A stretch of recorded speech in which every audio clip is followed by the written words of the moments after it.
share your expressions. This is the Nana Yaya Show.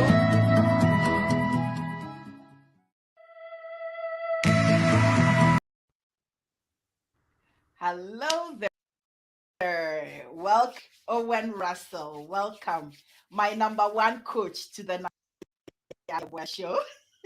Oh my God. That's high praise. Yeah. Hey, no.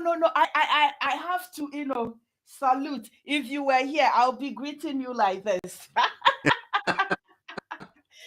to have such wisdom, an elder with such wisdom on my show, I am honored, I am grateful, and I'm highly privileged to have you here. I respect you a ton and a ton and a ton I cannot even carry. You see, my head is small, so it cannot carry. Welcome to the show.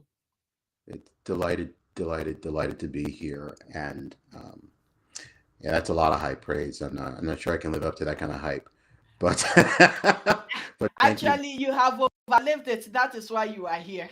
Thank you so very much. It's so terrific to be here, and just to continue conversations with people who look like me. It's just really wonderful. Before we got live, we were talking about being descendants of Africans here in North America, and looking back at our traditions and where we came from, who we are, and what that actually means to us. And there's just so much to learn from, I think, our traditional ways, and how I think what we know actually lives in our hearts. Mm-hmm. And what has continued to be there, maybe layered over in some ways by other cultures, other approaches, other belief systems. Mm-hmm. But in fact, it is that which has always been present within us. Yeah, and it's that thing that we hear that says, over here, and we need to start turning and looking. It's like, oh, okay, okay, that makes sense. That is wisdom. Let's do that. Right. So, guys, we do a quick introduction. Eric Owen Russell is a coach, a mentor, a behavioral. What is the other word? Organizational behavioralist. That word not been for my mouth. Organizational behavioralist and crisis interventionist. Right? Okay. So he's done a lot of work with individuals, trying to get us on our best and stay in the best, like what the title of this show says, how to get ahead and stay in the lead with Eric Owen Russell. That is what he does best. And he's packed with wisdom that when I listen to him, it's like, oh, my heart is just, overfilled with joy. So if I am overexcited, pardon me, but really, it is just that energy, that spirit that flows from him that gets me, all the juices going. So thank you. So we'll start with, how did you become this man we are going to listen today? What is your origin story? Oh, it's a terrific question. I think there's so many ways that can be presented, but if I was to kind of distill it down, it would be sort of forged in the furnace of a lot of challenges and opportunities to life. So I'm one of 7 children. Grew up in Philadelphia, Pennsylvania. Oh. My parents are both first college educated people in their family, and they have done some amazing things with their lives, and they raised their 7 kids to try and follow in their footsteps. I have 5 sisters, 1 brother, and I'm the third of 7. Math, right? You third are of in 7, there. 7 kids. But I always look back at my life and I think about the things that have really helped to shape me, and they have been largely through a lot of the difficult passages of life that I've experienced. I had a lot of challenges growing up, from difficulty in school in terms of learning, I always describe myself as an other learner. I was Mm-hmm. not good in classroom settings. I just did not understand what went on often. And I spent a lot of time. I used to describe my school day this way in high school. I get up in the morning, I go to school, I'd stay in school and do all my classes. As soon as classes were over, I would get some tutoring with all of my Yeah. teachers. Didn't matter what it was, I got tutored. And then I went and did sports and went home and tried to do homework, which I didn't really understand. Then I go back to school, try and figure out what was going on in the classroom, etc. So there was a lot of that for me. So I always say to people who are struggling in school, sometimes the way that school works and the way that we teach kids today isn't necessarily the way that we all learn. So ask your teachers a Yes. lot of questions. And that was the one thing that I took out of school was asking my teachers a As. lot of questions because they eventually caught on that this kid Mm-hmm. doesn't get it the way everybody else is, but he Yes. wants to Yes. learn, so let's help him. So I went through a lot of those things like that in growing up, both real sort of abuse at home, just got picked on at school and bullied and all that sort of thing. But my parents were very, very, very positive, very optimistic about the things that we Mm-hmm. could do. So Mm-hmm. fast forward through life, I've traversed a lot of other difficulties and hardships in my life experience. And I think a lot of those things have really shaped the person that I am today. Mm-hmm. I'll quote Tony Robbins, who says, I wouldn't be the man I was today if it wasn't for the mother I had. And he grew Yeah. up with a very, very difficult mother, a very, very troubled home situation. Mm-hmm. So I wouldn't be the person I am today were it not for the difficult challenges that I've experienced in the past. But I will say this, which is that I also wouldn't be the person I am today if it weren't for an understanding of the people I come from. And it's not just my Mm-hmm. parents and my family, but going back to my ancestry and my ancestors, because I'm a descendant of enslaved Africans here in the US, and just really developing an understanding as to who I come from because they inform who I am today. So Yeah. I don't know if that does that help to answer the question? No, it does. It does. It does help a lot. Yeah. But with your background that you saying, Mhm. from where I sit, you are a marvelous human being. Oh, And when it comes to teen, I've had quite a bit of experience with, clinical instruction, which is nursing students. I pick up on the differences, and I do what I do is do the research, come and teach me. Let's talk. mm-hmm. So there's no hard whatnot. We're having a conversation, we're telling stories, and then we learning, or they learn through that mode, which helps them, it Right. sticks much better. Yes, yes. Agreed. But Agreed. with what you're telling me, some people go through all these challenges and end up not being like the people you or Tony Robbins or any other people that have transcended. What is that factor, that deciding factor? For me, I love learning and I'm really curious. So I'm Mm, always trying to figure out how things work, why things work the way they do. I'm always asking questions, trying to find out, well, what can I learn from you? We had a great conversation before we went yes, live. It's like you're like, okay, tell me more, yes, because I want to learn. So I yes. think that uh, you talk about wisdom. I had a conversation recently with a friend of mine. I don't think it's necessarily wisdom. I just think it's accumulation of knowledge. You just keep asking. You just keep asking. You just Which is accumulate. equal to wisdom. Okay, okay, okay. Accumulation of experiences, Yeah, knowledge yeah, equals to wisdom. yeah. So yes. So we have this immense capacity to learn things, and learning is so important. We have to always be wanting to learn because that's really Mm-hmm. critical, because that's the one capacity. I always talk about this. The one superpower that humans have is the ability to learn.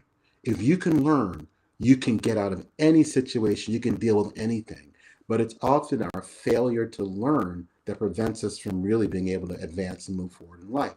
So, Yeah. so like when you run into a difficult or a hard spot, a tough place in life, you're there to learn. Mm-hmm. You're there to learn because you're going to learn some things in there, especially about yourself, Mm-hmm. that only the difficulty and the hardship are able to show you.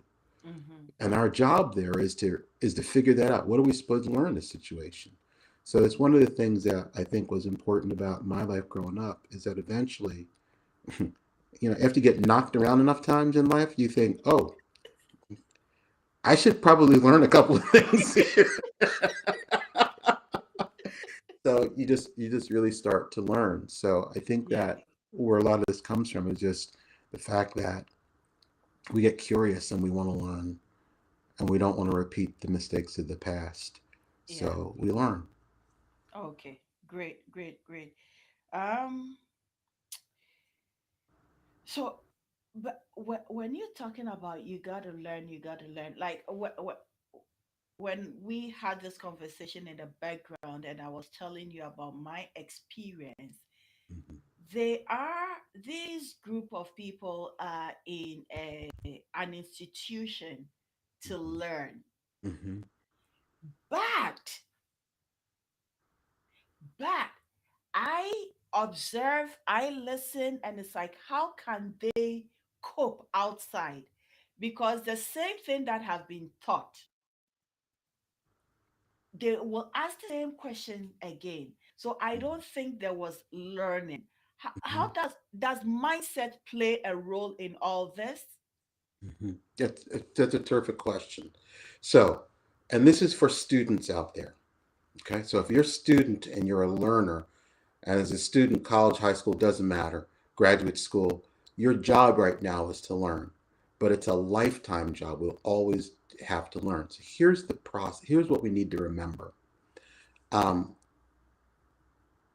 Students often focus on getting good grades. Getting good grades is not what we should be focused on, but it's the process that takes us to the good grades, which is the learning process. So here's what's critical. I got an iPhone sitting here. Okay. This iPhone is an end result of a lot of learning. That iPhone didn't come about overnight, but there was a lot of learning that went in, and learning is called failure. Failure is when we don't get to the expected result. That's not failure. We often look at it as failure. It's learning.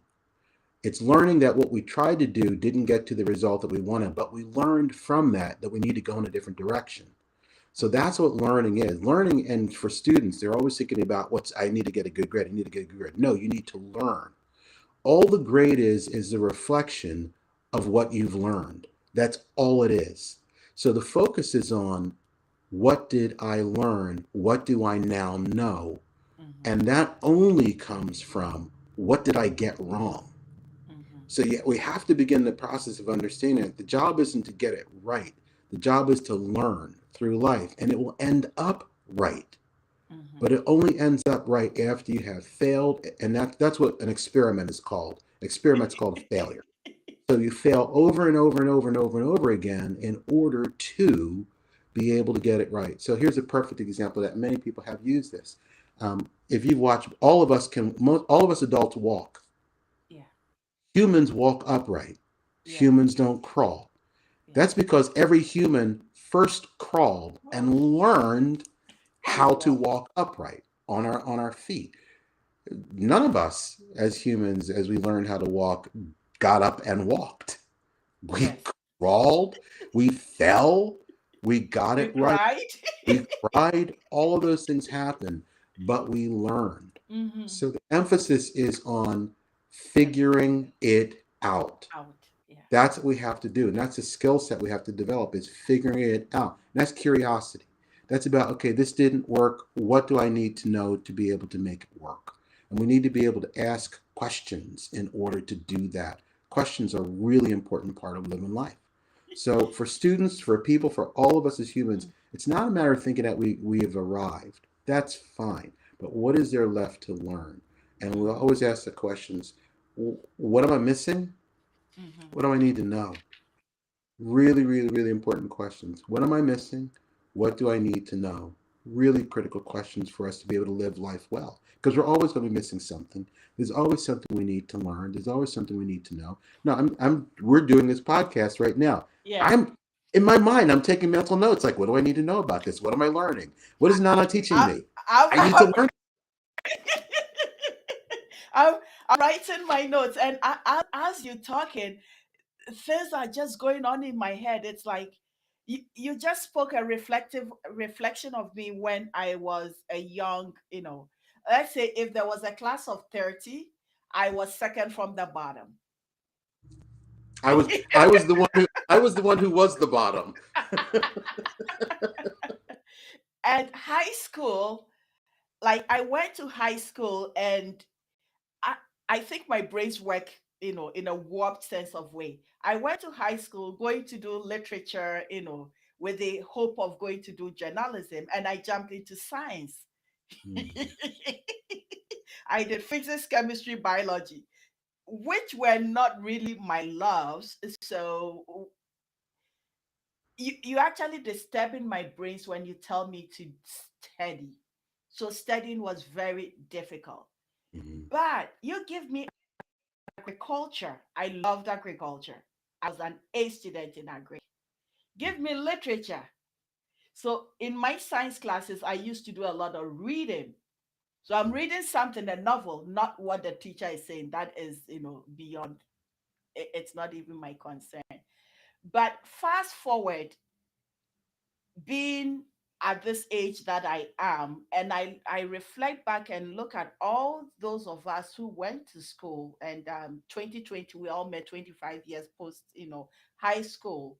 And you look at the trajectory of people's life, and it's like, girl, you did good because I didn't stay in one place. As you say, learning.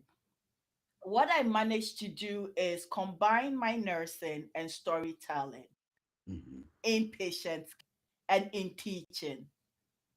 So therefore, when I come to you and I'm standing there, now one, I'm laughing because I'm going to tell some jokes, comedy.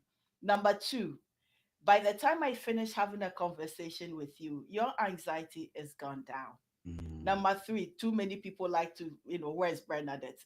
I've had enough.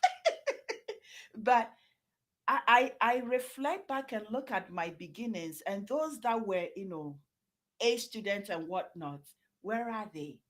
Yeah. They stuck in track jobs. Right. And because I never fitted into one place, as you say, I learned this and I learned this, and I read a lot outside my Mhm. nursing and in nursing, and see how I can fit them both into the how do we call it, the profession Mhm. in teaching. So it's kind of that learning had helped has helped me become a more rounded person. So thank you for hitting that on. And that's what I say. Being at the bottom does not mean you'll be at the bottom in life. It's dependent on you, the individual, to make learning a habit. Yes. And you just hit upon something that was really important, which goes back to the original one of the original questions you asked, Hmm. which was how did I get to be the person that I actually Yeah. am? Well, you used the word individual and Hmm. you talked about being the second from the bottom. Hmm. It's a curious place to be because I've often looked at that reality for me in Hmm. being outside, Yeah. being at the bottom, Hmm. having to look in and Hmm. not being included, which is also part of my growing up. I wasn't a popular kid. I was not Hmm. included. I didn't get invited. And I grew up a lot on the outside of things. But what was fascinating about that, and important about that, was I learned how to appreciate myself Hmm. and that I'm not like everyone else, Yeah. and that's okay. Ah! And therefore, Yes, and, yes, and yes. therefore, I grew up without feeling the necessity Hmm. of being like everybody else Hmm. and learn to appreciate and value the person that I am, that I was. And I look around today and I see so many people that are carbon copies of one another. There is not a sense of my own person and who I therefore am in relationship to others as we fit together rather than we are copies of one another. And as one wise person once said when I was working in the corporate world, Mm-hmm. the saying went like this: if you have a yes man reporting to you, then one of you is redundant. Yeah. Copies of each other become unnecessary. But Mm-hmm. individuals, and we can truly be who we actually are, that's precious because Mm-hmm. we all need each other and what makes us unique to fit in Mm-hmm. and form the fabric of the whole thing. So I would really encourage people, and it's one of the things I've seen in terms of working with clients, is that, and working with people, is that you have a chance to be yourself. Mm-hmm. Find that person. That's what you did. Yeah. Find yourself. Be Mm-hmm. yourself. It's Yeah. so critically important that we do that. Yeah. And it is very critically important, but also this is one thing where you say that it's like, okay, if the person doesn't know, because what Mhm. I realize is that awareness is a big thing. If they don't know, how do they go about it? Mm. If I don't know who I am, how do I find out How do I who I am? find out me? I would simply suggest this. I don't think people are not aware of who they are. They've just forgotten who they Yeah. are. And so there's an interesting exercise that I work sometimes with clients with, and that is go back. If you have siblings, ask them who you were as a little child. See if they can help you remember the person that you were. If you've got those siblings, if there are other adults, parents in your lives, Mm-hmm. ask your parents who were you when you were little, because there is always a germ, a seed in your little life when you're a little person that never goes away, that will always be Man, your adult existence, that you need to hearken back to and find and recover who that person is. Because that person's there. We might layer them over, but they're still there. And we need this process of pulling that off, pulling it off, pulling it off, pulling it off, till you get down to the cert seed, the germ of who you actually originally were. So I'm not sure that we've forgotten that, not sure we've lost who we are. We may have forgotten or misplaced who we actually are. And that just needs wow. to be recovered. No, you say this, and I don't know. You bring in so many, how do we call it, memories. My mom, my mother, comfort of blessed memory, used to call me Bernadette. So Bernadette is my colonized name. She used to call me Teacher Bernadette. I said no, I would never be a teacher because my view of teachers in Ghana, mm-mm, they were mean. They beat you up, that capital punishment thing. So I didn't like many of my teachers and I didn't like the way things were taught. So I would never be a teacher. But I'm now almost 46 years old sitting here and I've got you're talking and it's like, oh wow.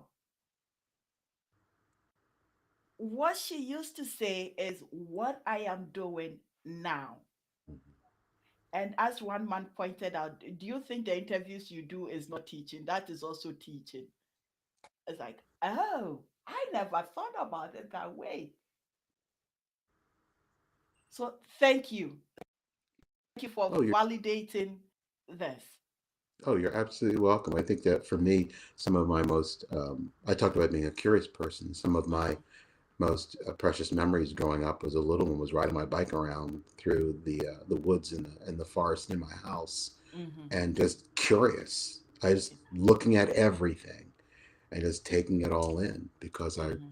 I was just curious. Yeah. So yeah, there's a lot we can learn about the germ of who we are Mm-hmm.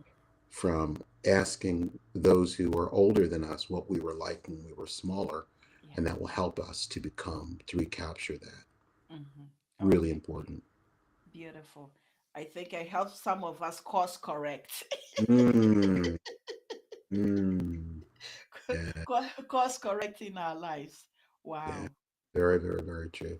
And one, I'll just make one other comment about that. One of the things that I think is most important, we try and find a way back to, is we find a way back to the fact that we are loved, and Mm-hmm. that one of the most important things I think is true for all of us is that we want to be loved as is, and Okay. that is one of the most.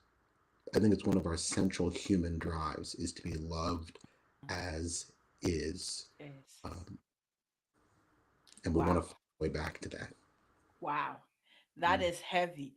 In this world with a whole lot of unsavory wars and whatnots and religious, differences, and sometimes that becomes, and racial, disparities and whatnots. Love becomes difficult, so to Yeah. speak, for some people. Love become difficult for some people. For me, I don't see that as a problem, as a problem, because I'll tell you as it is, whether blue, black, or green. Mhm. And at the end of the day, you die, I die. You are birth, I'm birth. So I've bagged, as I told somebody, I've bagged and tagged people of different races. I don't care. Number one, you are human. So in my books and in my practice, I go by the, do unto others as you want others to do unto you. Mm. I say, even if I don't pick up the Bible, ask for that one, and ask, seek, and knock. Those are my two. They're good ones. They're good ones to live by. Those are the two that I live by. And my Yeah. life is very simple. And throughout the stress, what can I do? If I stress, I will die. If I don't stress, I will die. What is the quality of life I want? I want a stress free quality of life. If I die, I'm gone. But Mm. I'm not going to stress to death. No, I refuse. I reject it. Good. It's good. Oh, goodness. So let me ask you this critical question for me. What brought you into coaching, into mentorship, crisis interventionist, all these, key things our generation we need it like crazy? Mm. What got me involved in? Okay, I want to try and weave a couple of stories together. Okay. I told you I was very bad at school, Mm-hmm. and that it was teachers who took an interest in me that helped me. Mm-hmm. So what I learned from that was I wanted to go to college to become a teacher, I was and running, you were going. I was going, but that didn't work out. So I did not become a teacher. I became and studied organizational behavior, Okay. which is simply human development and growth within Mm-hmm. organized systems. Systems, We yes. all live in an organized system. A Yeah. family is an organized system. Our bodies are organized systems. Mm-hmm. Jobs are organized systems. That's all that they are. And it's human growth, how we Mm-hmm. develop, how we become, how we are, how we grow within the context of the systems that we find ourselves in. Your neighborhood is a system, your communities Yeah. are a system, governments are systems, countries are systems. And it's Mm-hmm. how human beings exist, live, thrive, die, whatever, within those systems. So that's what I ended up studying. But here's the interesting part about that was that I didn't become a teacher because what I actually learned was that I loved learning. It's the learning I loved, and it's the helping people learn, which is what I learned about being Mm-hmm. in organizational behavior. And it's what I actually learned to love about school was the learning part. And one of the reasons I learned to love that was because when I was in college, I started getting mentoring and coaching by this master coach in college. And I was like, dude, what do you do? This is what you do? Okay, I want to do that too. So, so I took all of the training and all the education that was part of becoming Mm-hmm. part of the focus on organizational behavior, which is really focused on that issue of the growth of humans and their development within organized systems, which was really cool and groovy because it laid Mm-hmm. the foundation for the work I do in terms of coaching and in mentoring. And this Mm-hmm. particular master coach just took me under his wing and said, I will help you grow and develop and become that. Oh, So wow. he trained me. I used the education that I had, which was really perfectly focused on coaching Yes. and mentoring. Absolutely perfectly focused on that because it covers sociology, psychology, religion, just business. All of these things are like matched into what it Yes. means to be an organizational behaviorist. So it was a perfect educational background, and then he mentored, guided, and trained me into the work I do in terms of mentoring and coaching. So basically, for me, what got me into it was the work that he did with me. Mm-hmm. Also, all of the work that was done in terms of all of my teachers throughout elementary school, high school, and college Mm-hmm. in their direct work with me, helping me Mm-hmm. learn not only the schooling that I needed to learn, but also they poured into me life lessons. I mean, I was Mm-hmm. close to all of these teachers as they poured their lives into me. So I really learned this mentoring thing, this coaching thing, this being trained in having people invest in That's you, you. Yes. in me, which is what they did. So I'm here today because people invested in me Mm-hmm. throughout my whole life. So that's not how I got interested in it, but how I learned and how I grew.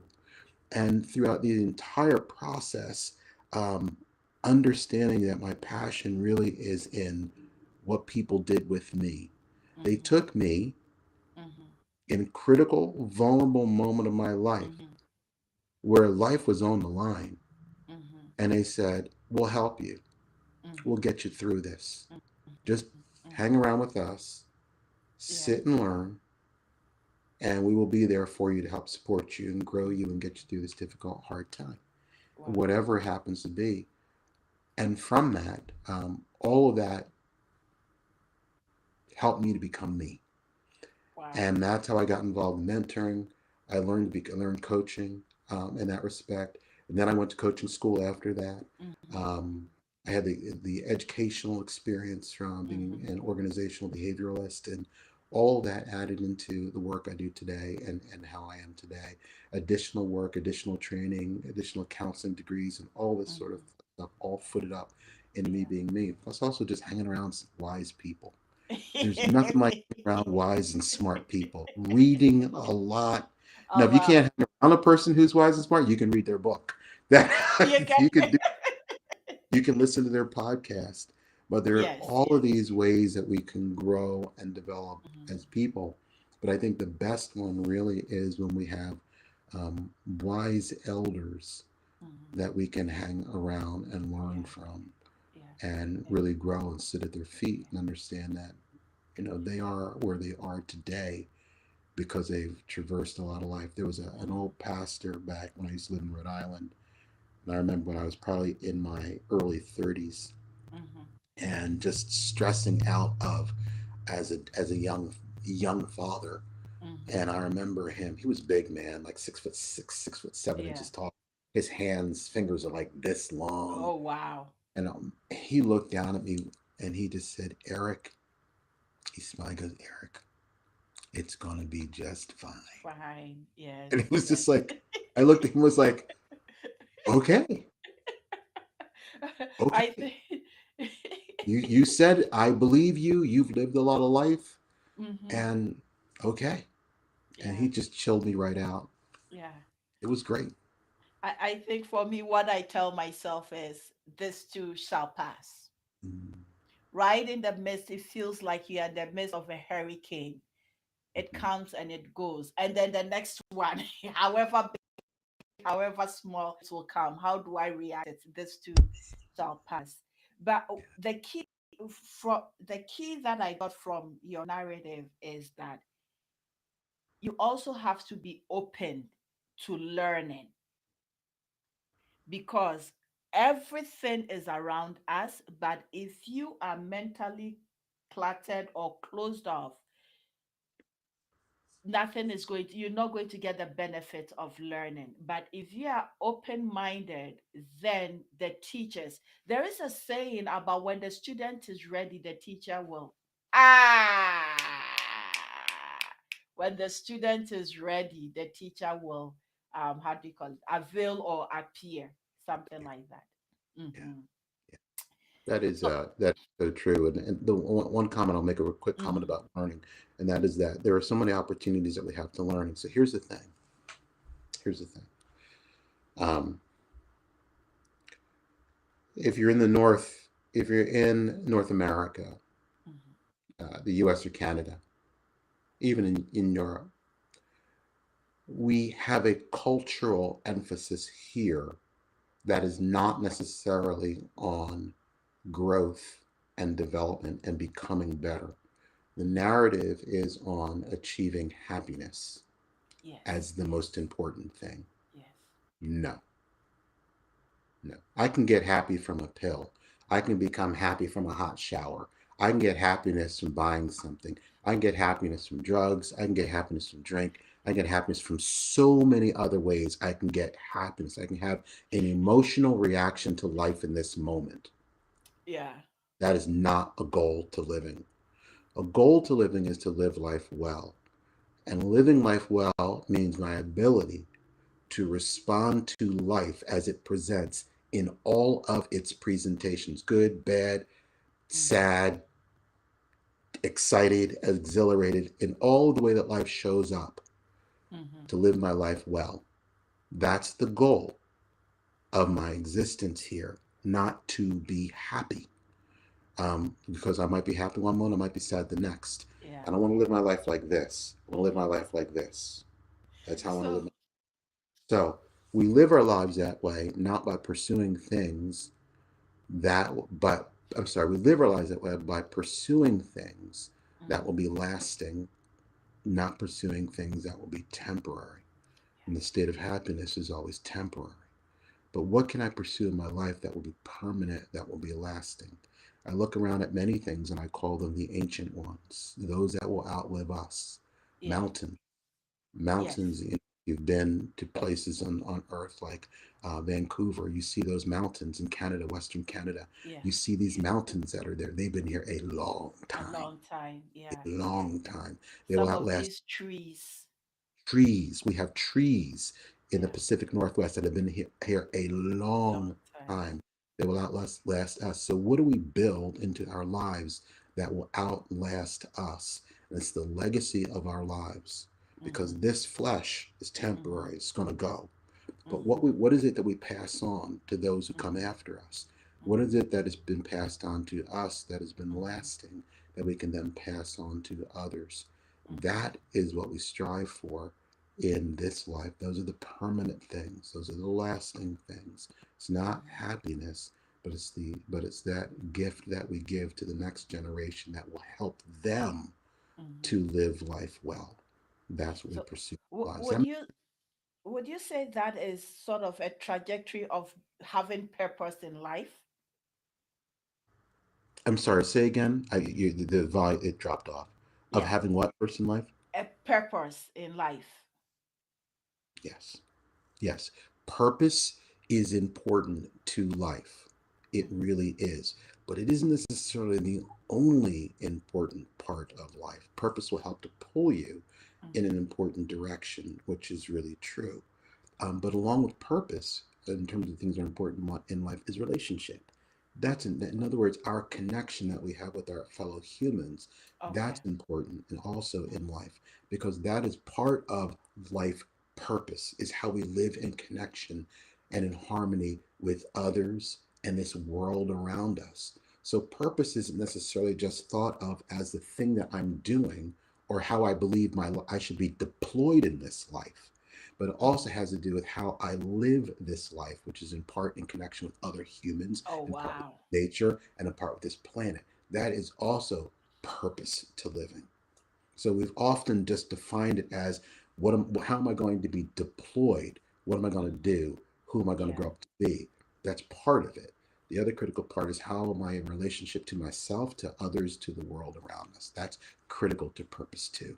And also purpose is in terms of legacy. What do I do in terms of legacy? What do I leave behind? And what I leave behind is never buildings. That's who cares. Mhm, It's never money that's going to get burned up and used. Who cares? mhm, But it is that next person who's coming up after me. mhm, What is the influence? What have I left in them? Yeah. And that calls into question a lot of important things. How am I living my life? Yeah. What are really the values I'm living by? Not the Jeez. stuff that's going to, not stuff that's not You matter. blowing my mind. Thank you. But it's how am I investing in others?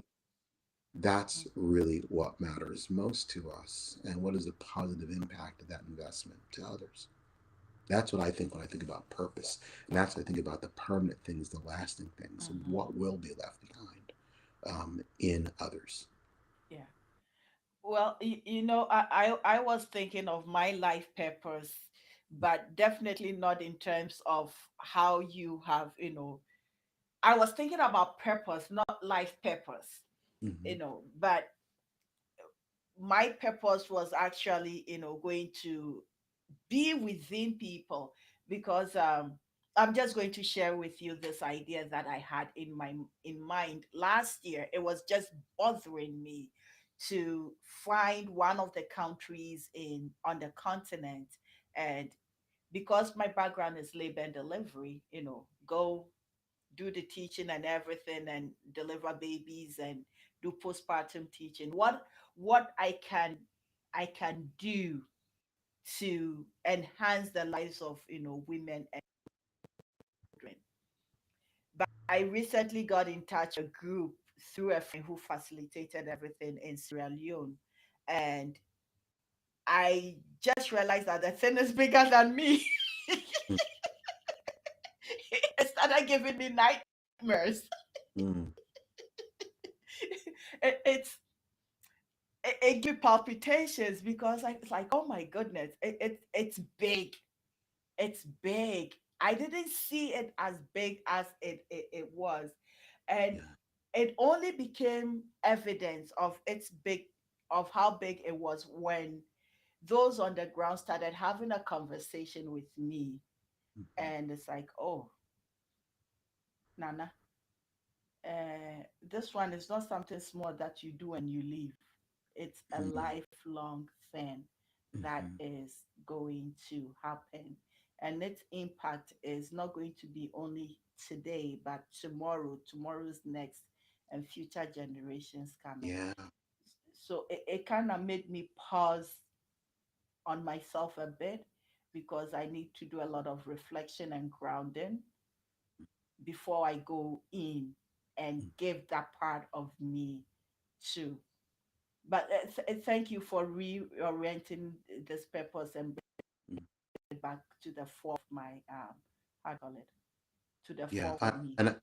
Right. And I'm glad that you did. I think that part of and one of the things I like about what you said is how your actions will actually have impact on generations to come. And I don't know whether or not in our world today that we, particularly here in the West, why maybe we've lost a sense of the impact that we have on generations to come, except that maybe part of the contributing factors to that is that we live such a long Long time. time. Mm-hmm. And because we live such a long time, we've lost the sense of the actual real brevity of our existence, Mm-hmm. and therefore how necessary it is for us to really focus on the generation to come. Mm-hmm. Because right now we're living in such a time. Like my father just turned 90 this year. Mm-hmm. He's got great grandkids, which is fantastic. Mm-hmm. Um, if this was 90 years ago, then it's very likely that he might only Mm-hmm. maybe see his grandkids, maybe, because of average lifespan around 40 or so, 40 Yeah. years or so. We didn't live that long. So when you live a long life, 70, 80 years, it really is possible for you to lose sight of the fact that there's a finish line. Mm-hmm. It's there. It's very real. And if you lose sight of the finish line, then you lose sight of the work to be done in this time, Ah. because it's such a long way off that you can just keep putting off and putting off and putting off and putting off. But if Yeah. it's short and you understand it's short, then life becomes much more of a priority in this moment and you Mm-hmm. realize that the work that you're doing in terms of labor and delivery with Mm-hmm. women and girls, how critically important it is, because the next gen, you see in the birth of the child today the next Mm-hmm. generation that is coming, Yeah. because you realize that this baby is only going to be around for 40 years or so, Mm-hmm. and that's going to come real quick. So Yes. you Yes. understand how important the survival of this baby is, and the mother, Mm-hmm. because their contribution to the next generation is critically important, because the next generation is showing up in a hurry, and it will and Yeah. life will be over quickly. So Mm-hmm. I wonder sometimes if part of the way we are today is the fact that we've been lulled to sleep by a life that is very long, and therefore we waste a lot of the life that is Time. that we have, because we have so much of it to live. But I'll tell Mm-hmm. you this, which is, I, we say people say in their 20s, I remember I used to be a teenager. That wasn't that long Oh, ago. jeez, Yeah, me we too. get to our 30s and we say things like, I remember being in my 20s, because that wasn't that long ago. We get to our 40s and say, do you remember what it was like to be 38 years old? And in our 50s, we still can look back and say, gee, it was 20 years ago or so. I was like in my early 40s and early late 30s or so, Yeah. and 10, 15 years ago I was in my early 40s. When you get to be around 60, you know what you're saying? 70, 80, that's not that far off. I'm going to get there in a hurry, right? We stop looking back, we start looking forward, because For the end of the road becomes clearly visible to us. And then we think uh, about how short it is for us to, and what are we going to do over the next 20 years or so that we have healthy life, because we're yeah. now looking toward the end of our life. So Yeah. sometimes perhaps we simply have lived really long, and because of the length of our life, we've lost sense of the purpose of it, potentially, Mm-hmm. and we don't see the importance of what really matters to life, because we Mm-hmm. just live for such a long time. That might be a Yeah. contributing factor as to why we might be purposeless in this life, or Mm-hmm. just adrift, because we're No, not focused I on the yeah. shortness that we have to live here. I'm sorry. No, that's okay. No, you say that, and doing a little bit of, nursing and long-term care facilities as well.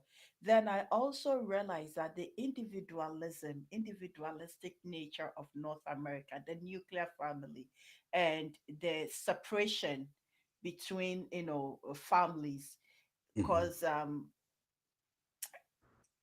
up until recently, depending on which culture you come in from, sometimes you have two or three generations living under the same roof. Right. But I find North America, everybody wants their independence. 16, 17 years, children want to move out to go live their lives Hmm. and, become independent. It is good, but in the long scheme of things, I also look at it that as a society, we have to look for instance, wisdom such from somewhere else, which in the past, you have the elders sitting around, you always had the support system. You always had the support system. And I was talking about mental health, especially postpartum depression amongst women. And I was explaining the different cultural, instances of, say, in Ghana in the past, when a woman has a baby, the mother or the mother-in-law comes to take care of you for a while till you're okay, and then you go on with your life, or you always have help from a family member because of Right. the way the society is. Here, it's me, myself, and daddy, and then Right. it goes through your head, and then it's like you crying for help, and nobody really knows what is. Yeah. So that and the long life, and it's just so, if we could drop a little bit and put our lives into focus, and actually, how do we say, relate to people irrespective of their background, because at the end of the day, human beings love other human beings to talk Right. to listen to Right. hold their hands, to cry on their shoulders. And when those things happen, race and color is not part of the conversation. It's the humanity, the human touch that it is. So if we could look at our lives as human beings, and not that the time you're talking about, right? that will not be here forever. So every time should count. I think many of us will get to the end stage much happier Mhm. and purposeful and fulfilled. No, I think much fulfilled, not happier and purposeful, but much fulfilled than, you meet a lot of grumpy, cold people. Man, I did not live that life for you. Right. Why are you upset about me? Yeah. I had nothing to do with you when you were getting older or Hmm. you were living your life. Hmm. You set on a course, and that course has ended you here. Hmm. So I beg. Now me, I'm an immigrant woman. Come here. There is none of there's so much of that, and I think that is one of the downsides of the individualist culture that we live here in North America, is Mhm. that we get to the end of our lives, and often we are in fact alone because we've never built the Yes. sense of community and connection and relationship to each other, because part of our values here are rugged individualism. I got to do it myself. Yes. um, I often get asked in my work during the time of COVID, you must have been very busy helping people through the difficult and hard time. And I share Hmm. with people that not as busy as you might think, because Thank you. part of our culture here is I have to do it myself, Yeah. and I have to be able to pull myself up by the bootstraps. It's part of the mythology that we live by. And I Hmm. have to be able to find my way by myself. And it's like, no, humans. That's not part of our humanity. Part of our humanity, regardless as to how you present on the outside, is We that are humans social beings. humans have, yes, we've always lived in relationship with Hmm. each other in a communal, helpful way with each other. Yeah. That's part of the genius of our humanity, Hmm. is that we live that way. That's part of being developing our individuality, because Of. you might need what I have one day, and I might need what you have one day, which is why we can't all grow up alike, because we're going to need each other with what we have. It doesn't mean as I develop my individualism that I live apart. It means that Yes. my giftedness, my skills, my abilities are going to be needed by us all, and Hmm. therefore we have to be able to grow up in relationship with one another, because we're going to need to work together with each Hmm. other. And we need that as an undergirding value, and you often find this in indigenous cultures with indigenous people across the world. One of the great books I read this past year was Sand Talk by Tyson, whose last name I forget. But if your audience has never read it, read that book. It's a great book. Um, Sand Talk, and the author talks in that book about the network of our relationships and why they're so important, Hmm. to each other. And this is something that we cannot ever forget, is how important our relationships are to each other, and that we live in community and connection with each other. It's part of the things that I realize. And you asked me about my background, my past. Yes. My father's father is not his biological father, which is something we found out in our family over the Yes. past 5 to 7 years. Oh After doing wow. some DNA testing, we realized that we Yes. are actually related to another family line in Philadelphia, and that man is actually my biological dad.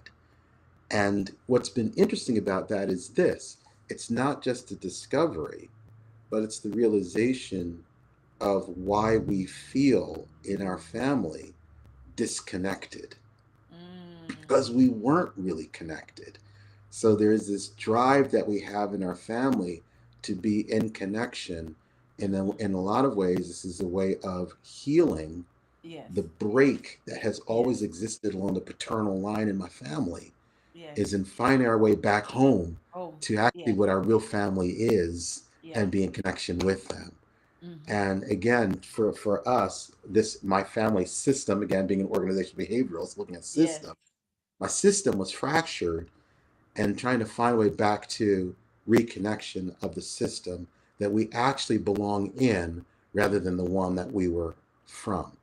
Yes. So it's very, very, very interesting in trying to see the healing that needs to happen within that family system, and why connections are so important Important. in my family, Yeah. because we didn't really have the paternal connection that we actually needed and felt and wanted, that was missing, and Mm-hmm. why it's so critically important to us. It's so fascinating why my sons are so close to each other. Because they hold, Yes. and any fractures is like we don't like that. It doesn't feel right with us. We want to be Yes. back together. Yes. And that, I think, comes from not having the security and certainty that exists within a whole family system where the connections are true Mm-hmm. and right. Mm-hmm. Yes. Oh, wow. That is deep. That is deep. I now I think in one of your videos that you were actually you did online, I was listening to it, and you talked about listening to the wisdom of the body. Mm-hmm. I know this has just thrown it off, but i- i- if I don't ask you this question, it will just keep eating into me. You talk about listening to the wisdom of the body. So my question is, how do you listen to the wisdom of the body, and how does that translate for Okay. people who have no idea or cannot, designate as to what is going on? So so our bodies have over 7 trillion nerves in them. Okay. Mhm.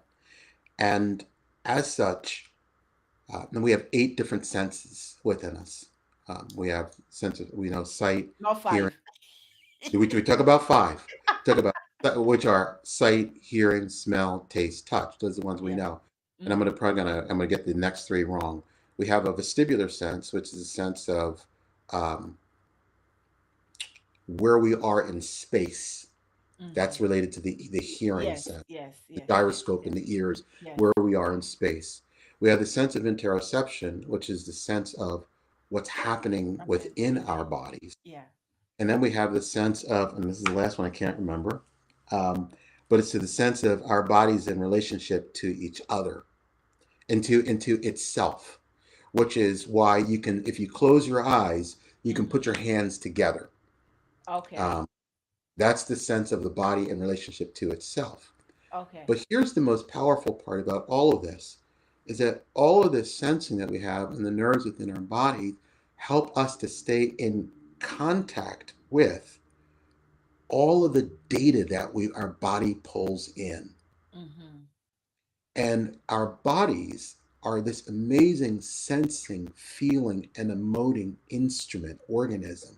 That's Mm-hmm. why when babies are born, they have no language, but yet we know what they're trying to tell us because we're communicating on a sensory level with them, on an Yeah. emotional level with them, Mm-hmm. and we're trying to figure it out based on what's being emoted, what's being sensed, and what's being felt. Yeah. These are our strongest senses that we have. Mm-hmm. We know that communication, up to about 90% of all communication, is not the words, Yeah. it's nonverbal in terms of It how we is. how we Yes, it is. Body so what language. is that sense is that what's the communications being done? What are we getting? We're getting what our bodies are Mm-hmm. telling each other. We're getting the messaging that our bodies are communicating with one another. It's Yeah. why you can walk up to a person and have a sense that you know them having never met them. I Because know, eh? yeah, it's a conversation that your body's having with that other body. Yes. Um, and Okay. and that's why we can walk into a room and not necessarily feel comfortable in the room because it's the energy that our body is feeling in that place. Let me So tell you this. I don't mean to cut you short, but go ahead. this thing that you're telling me. Earlier last year, I went to a Brantford Chamber of Commerce, a program.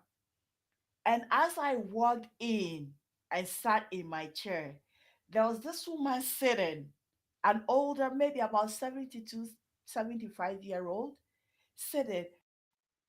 As soon as I sat down, an older white woman, she just came across me and said, "Do you do sign reading?" She asked whether I did how do we call it, sign reading, fake palm reading, and all those other as they say woo woo stuff. And I said no. She said no, no, no, no, no. When you were walking in, I looked at you. I could feel that you. So, and she was really serious that she thought I was lying to her, that she felt like I did that and I could tell her future and all those things. And it's like, I don't even know my future, what tomorrow brings. But she felt that, how do we call it? I could tell her that. So I Mhm. looked at her and I said, "You're an empath." She said, Mm. "Yes, I am." I said, "Okay, I'm also an empath." It's like, Mm. oh, okay, that settled it. But no, she was so serious at the table that apparently her eyes were glued to me from right from till I sat at the table. And so when I looked at it coming from this old man, it's like it gave me the chills. It And that, gave me the chills. right, and that's what we feel is that our bodies are in fact able to sense and feel and emote things Yeah. that our brain may not be able to comprehend or understand what's happening. Mm, So here's the thing: mm-hmm, we get to know the wisdom of the body because our bodies are always it's always bringing in information and data, so mm-hmm, much of it so that we can't process it all. So if we mm-hmm, learn to begin to pay attention, to focus in on what's happening in our bodies, mm-hmm, it will tell us things that we are ignoring often and help us to sense and understand things that may not make cognitive sense initially, but we may figure out later if we may figure out later. So it becomes really important to us that we begin to tune in, as I like to say, to what our body is sensing and what it's feeling. I do that through a practice called stillness practice, where mm, we learn just very simply. We sit still, we close our eyes, and we tune in. This is very simple. It's a thousands of year old practice. mm, But we learn to begin the process of tuning in to what mm-hmm. we're sensing and feeling in our bodies. And it isn't to give it a name. This is where this is different than, let's say, mindfulness meditation. In Yes, I was mindfulness, about to ask you that. yeah, because in mindfulness meditation, it is about necessarily, we might pay attention to what we're feeling in our body, but we'll always give it a name, such as Mm-hmm, I'm feeling anxious, or mm-hmm, I'm feeling excited, or I'm feeling hot, or I'm feeling cold, or mm-hmm, this feels painful. But mm-hmm, it's when we actually identify what it is that we're sensing or we're feeling, is mm-hmm. we lose the ability for it actually to be maybe something else. And one of the primary examples of that is, do I feel excited or am I feeling scared? Because Oh, they masquerade and show up often as the same bodily sensation. So it may not necessarily that I might be feeling scared, like if I have to do a presentation in mm-hmm. front of a lot of people. And this is one that people talk about all the time. Am I feeling excited or am I feeling scared? Because that same butterfly feeling might Yeah, mask the same type of thing. So what is it I'm actually yes. feeling? Well, just let it be. Let's not name it. Let's just let it be what it is. There's a sensation I'm feeling in my Mm-hmm, body.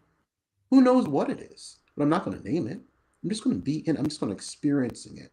mm-hmm, And as we are simply experiencing it and tuning into it, mm-hmm, we have an opportunity to develop greater sensitivity, and that's what we're after, is developing greater mm-hmm, sensitivity to what it is my body is sensing and feeling. And as we develop greater sensitivity to it, we have the ability to let it guide and lead us. We have the opportunity to let the body's wisdom begin the mm-hmm, thing that we are able to dial into, to tune into, to allow to be. And in developing greater sensitivity to that, suddenly we walk into a situation and there's something odd about it. mm, And now I'm able to tune into what my body's telling me. And instead of overriding it intellectually, cognitively, I am really dialed into what I'm sensing in this situation, and I back out of that room because of just what I said. See, you back out, I'll go full frontal. Right? So No, instead of ex- going in, we back out because I don't override it anymore. I'm ah, tuning into what's happening here. My body is giving me wisdom here. It's telling me something that I need to be able to listen to and hear rather than overriding when I'm actually part of this now. So, through the practice I use called stillness practice, I develop greater sensitivity and a greater ability to tune into what my body's actually telling me and its wisdom and its sensory genius. I wish I knew this before how do you call it? Because I'd walked into a room and I'd felt the energy was off. Mm-hmm. And I said, no, there's going to be a problem. Mm-hmm. And indeed, there was. And knowing me, I pulled the person aside, address it, don't cross me again, Yeah. and then come back to do what I need it to do. So, but as I'm listening to you speaking, what if I had just stepped back, stepped out of it, and Mm-hmm. not said what I had said? Mm-hmm. What would have been the outcome? Yeah. You never know. I, I don't know. I don't know. But I will say this, which is part of what you're saying in terms of stepping into the room and sensing that something was off and how it felt in your body. Yes. So when we develop greater sensitivity to what we're feeling in our body, we not only feel that, but it also creates the opposite opportunity, which is this. We were, can be, in better relationship to our natural world. So when we develop that type of sensitivity, when we step out into nature, we're able Mm, to bring in mm, all of that nature offers, and it's offering it to us through our senses, which settles us, help us to mm. helps us to feel more calm, helps us to feel more at home in our physicality. It resets. People have suggested the ability for us to, I don't know how much people believe in this, but people suggest that Earth, the energy of the earth is around 8 or so megahertz or something of that nature. And when we're out in nature, we have the chance to align to become in harmony with that wavelength. But we need to develop a greater degree of sensitivity to become really part of that experience of nature that's happening all around us. But if we're not tuned in to our bodies, we don't get a chance to take full advantage of what nature has to offer. It's called forest bathing often. So when we develop greater sensitivity, we're able to tune into all this stuff, take advantage of forest bathing, all that nature has to offer. It's a beautiful thing. It's a wonderful way that we get a chance to be better humans, better stewards of our planet, better participants in the natural world, which is where we were meant to be. So You there's a lot just of that. validating my experiences from last year Yeah. when I went hiking Mm-hmm. through the Rocky Mountains. The water. I think at one point I have my shoes off Mm-hmm. and I was, walking on just like how I used to walk on the ground in Ghana. And it felt so Grounding, yes, grounded. Grounded. grounding, because you were grounding, because that's what grounding is. I felt like, and in Akan, I'm a Thursday born. Yeah, Mm-hmm. it's Thursday.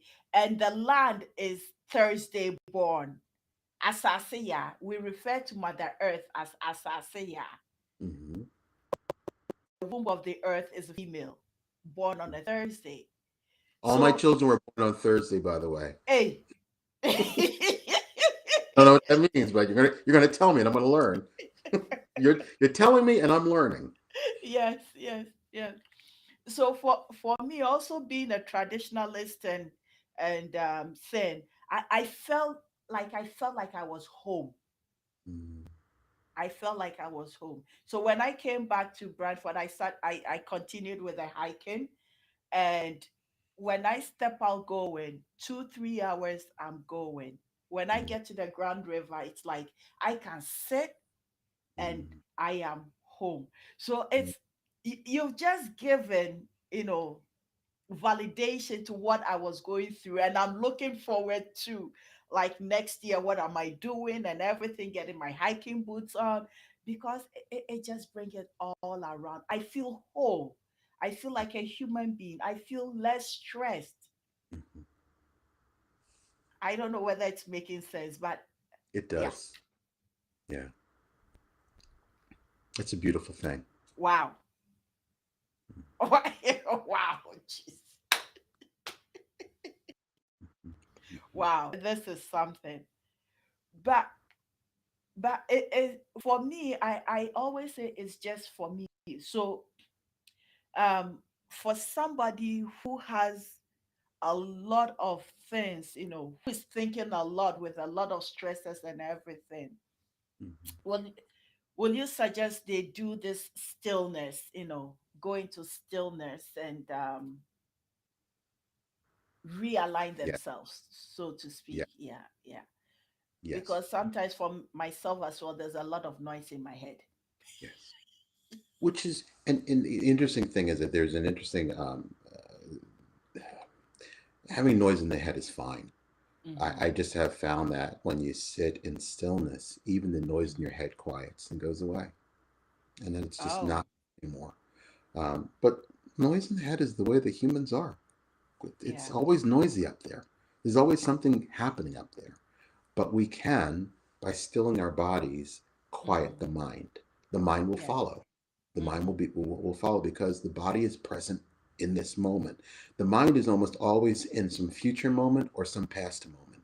The Mm-hmm. mind is usually rarely right here, right now. Our minds are right here, right now. Parts of our mind, most of our minds is right here, right now. Mm-hmm. But for a lot of people, even being right here, right now, for some people, they wouldn't be able to do that. Their mind would be in part here, part there, part other places. Yeah. But when the body is present, we can ground in where the body is and bring the mind back to it, as opposed to having the mind someplace else. Which is the Mm-hmm. beautiful thing about sitting still, is that it enables us to bring this mind back to it rather than have it be someplace else. And when we are tuning in actively to what's happening in our bodies, then the mind will come back. It will be present here and it will quiet. It's one of the beautiful things about the practice of being still, is that it stills the mind along with the body. Yeah, and it will. This is deep. So here's an interesting thing too.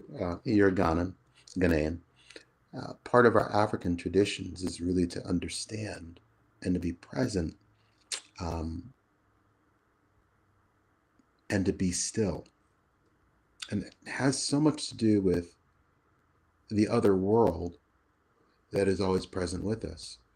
Because in our African traditions and African spiritual traditions, I'm not telling you anything you do not know, but things that I've recently learned. And that is that the necessity is that in our stillness, in our quiet, we can live in better harmony with that other spiritual world that exists. So we learn to be still, we learn to be quiet. It's not because we have nothing to say, but it helps us to live in harmony with both this physical world and that other spiritual world that is a part of the two. That's what I've learned. Is Yeah, now that you're saying it, it's just bringing to mind, if it's during those periods of stillness, that in the past they used to say they are going to listen to the gods, or they are mm-hmm, going outside to whatever, whatever stuff that they used to do, that they leave the community and go away in search of, and they come with solutions, or herbs and whatnots to heal. But then also some tend to um, say they are going to commune with gods, mm-hmm, and that involves them isolating themselves in quiet spaces or whatnot. So when you were explaining this, I'm thinking, is that when they are in stillness that they are able to, you know, get whatever messages that I am not, but And you know, so it's an interesting thing because in my study of the practice of stillness, there were people who would actually suggest that that is actually true. That is exactly what is happening. That there is a moment, there's an opportunity when the body is still, that everything, that it's a very pointed moment of opportunity for there to be whatever that comes in that's helpful. Mm-hmm. Um, there's a suggestion that many of the most world renowned geniuses Yeah. have gotten so much of what they knew or what they learned, or that was the critical piece of information. It came from literally the space in between sleep and consciousness where the body was Mm, still. It mm-hmm. was there that wisdom came, was there the information came, was there the Mm-hmm. download came in that in that Mm-hmm. in that space. But the Mm-hmm. body was still in that space. Mm-hmm. And it was through that being still and semi-conscious that stuff happened. So I don't know what it is that happens there. It's kind of woo-woo perhaps, but I do know this. Yeah. It works. This I know. It works. And there is really an opportunity in that moment where there is enlightenment that can come. There's downloads, there's information, there's connection. There's all these things that happen when things are still. Mm-hmm. It's this, um, and then I'll stop talking about it maybe. But you know, think of it. What happens when people stop and watch the wrong description.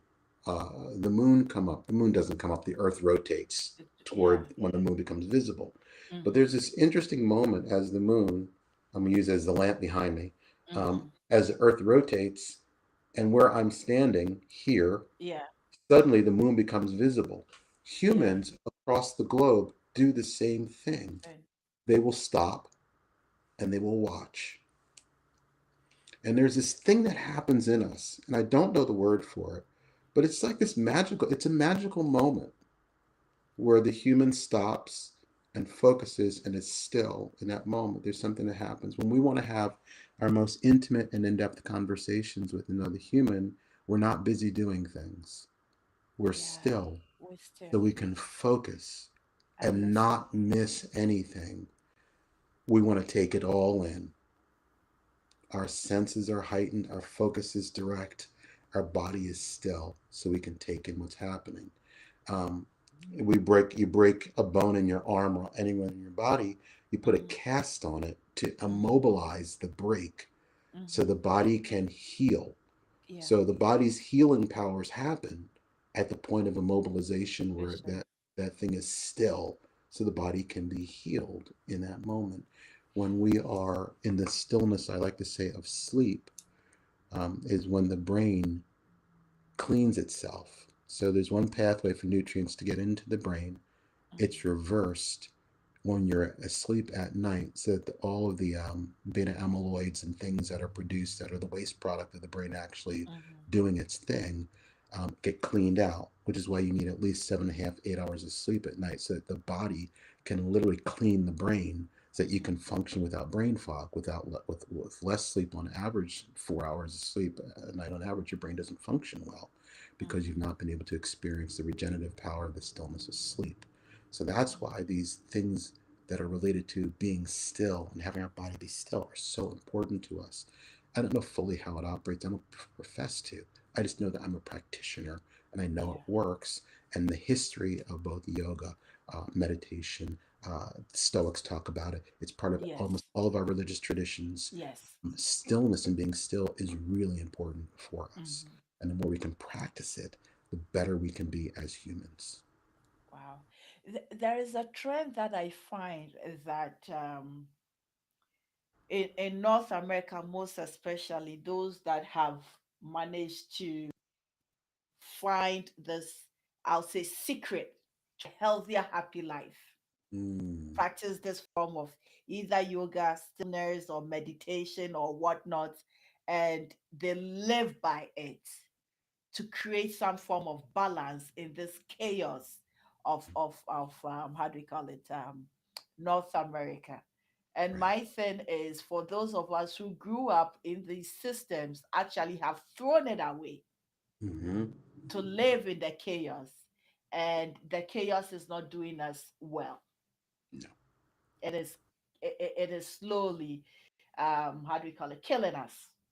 It is slowly killing us. So um like many parts of Ghana has, the city has become like a concrete jungle.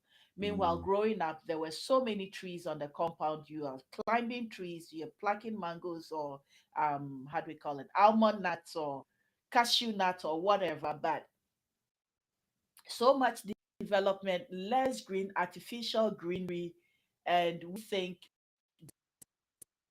development. This is what I'm realizing. Even the western part of the world are coming back to the roots which they Mm. left due to industrialization. Because stillness is actually rooted in being one with nature and Yes. oneself. Yeah. And we are running away from it.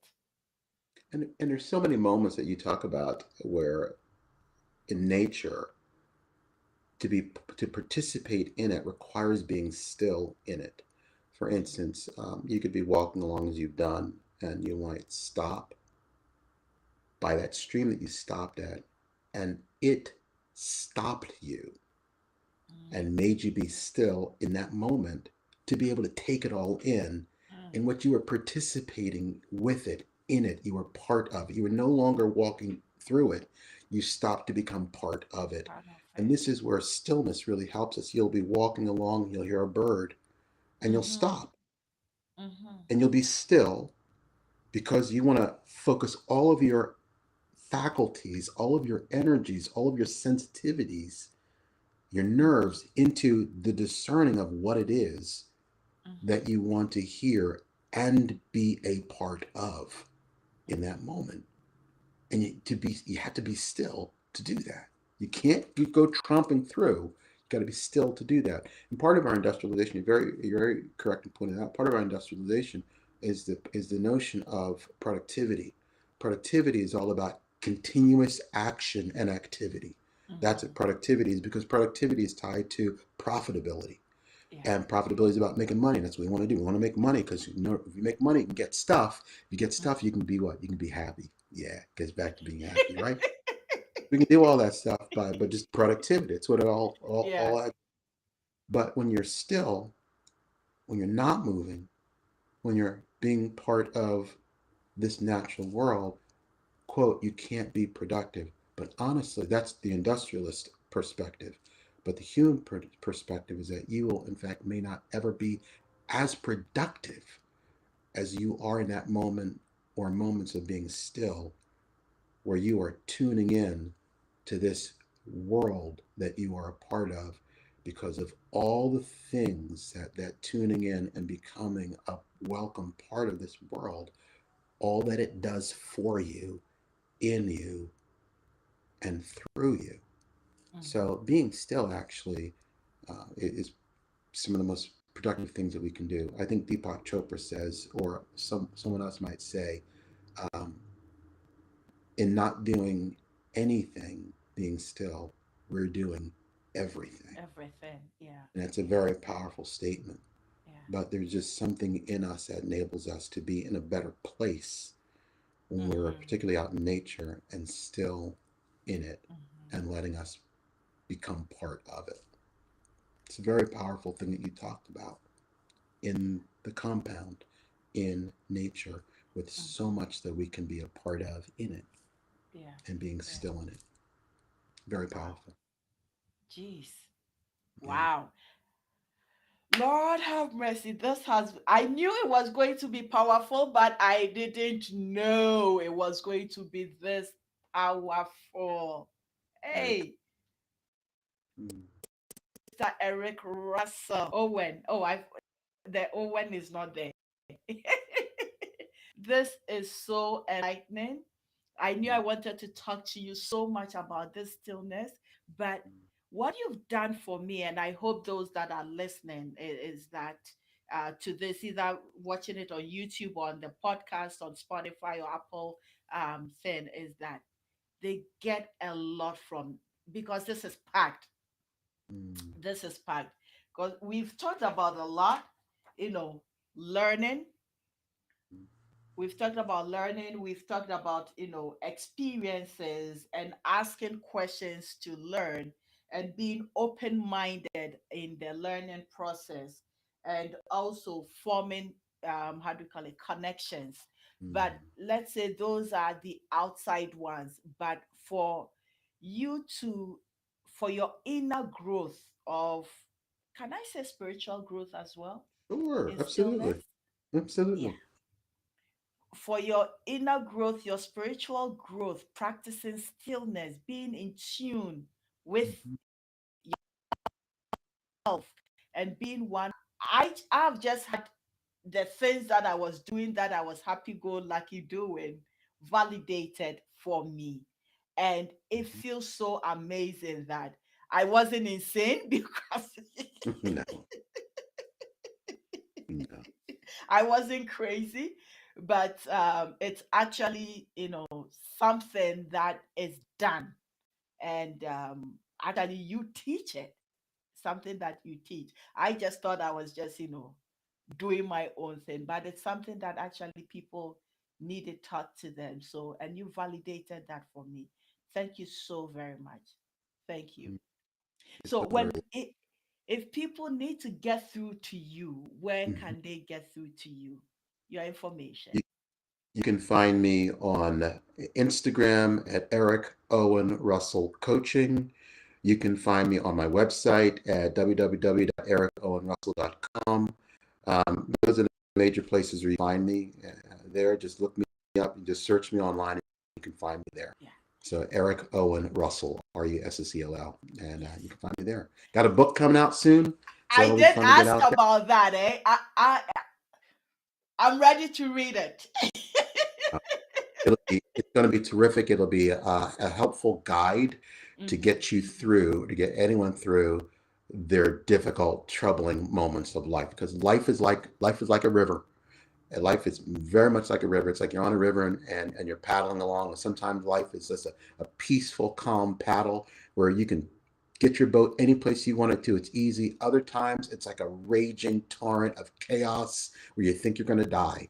But that's the way life is. And the book will be to help provide a meaningful and important pathway with practical things that you can do, and especially things you need to know to get you through those difficult moments. And just last thing I'll say about that, just remember, getting through difficulty is 5 stages: reaction, then there's realization, reconciliation, response, and then resolution. Those 5 steps will take you through difficulty. We all go through them, but I that need gets to you. read that book. Yeah, yeah, and it'll be out. It'll be out soon, and it'll just get you through the stages to get out the other side. Because one last part, difficulty is the teacher that helps you learn. Never run away from difficulty or hardship. It is where you learn. Critically important. Because in my personal life, I've had to have um, difficult conversations with Yeah. women who have lost, you know, Mm, at any stage, six yeah. weeks, 19 Uh, weeks, uh, 30 something weeks. How do I have these conversations? yeah. And it's tough. Yeah. It's tough having those conversations. And frankly, I don't know how I have those conversations, but I do have those conversations. Maybe because of experiences I've had. Hmm. Actually, let me tell you this. Some people who listen to my podcast may have heard it over and over. That is fine. My first experience with death was when I was a student in Ghana at Holy Child School. The girl died on me. Mm, Was sitting, we're taking her to hospital. We didn't even descend down the hill. The school was on top of it. She so actually challenged my belief in God. I told everybody, stop praying, she's dead. mm, But I also realized that that is the moment that also changed the trajectory of my life. yeah. to be in healthcare, do the things I do, and say the things I say is part, that experience as a teenager, a 16-year-old, is part of the person that I have become. So, but it's still difficult having that conversation with, families. So I will be really, really privileged to have a copy and read and, get I'll let you some know. of the steps to do that. The coaching through the book. Hey, I'm looking forward. Guys, this has been the Nanaya Yebwe Show with Eric Russell. Thank you so much for tuning in.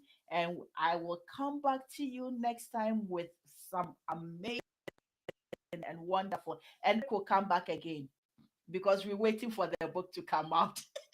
I'm not even giving you a choice. I'll be back then. Most definitely.